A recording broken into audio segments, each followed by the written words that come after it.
குலதெய்வத்தின் மகிமை. குலதெய்வத்தினை விட உயர்ந்த தெய்வம் உலகில் இல்லை. குலதெய்வம் நம்மை கண்ணின் இமை போல் காத்து நிற்கும். அவரவர் குலதெய்வத்தின் படத்தினை வீட்டில் வைத்து வணங்கி வரலாம்.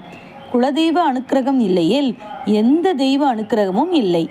ஆண்டியை அரசனாக்குவதும் அரசனை ஆண்டியாக்குவதும் நம் குலதெய்வமே. இஷ்ட தெய்வமும் குலதெய்வத்திற்கு அடுத்துதான். மற்ற தெய்வத்திற்கும் குலதெய்வத்திற்கும் உள்ள வேறுபாடு என்ன?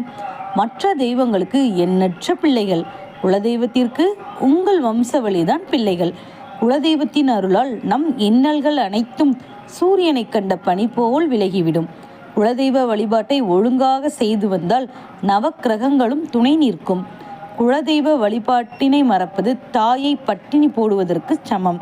ஆகையால் குலதெய்வ வழிபாடை முறையாக செய்து நன்றாக வளமாக வாழ்வோம். நன்றி, வணக்கம்.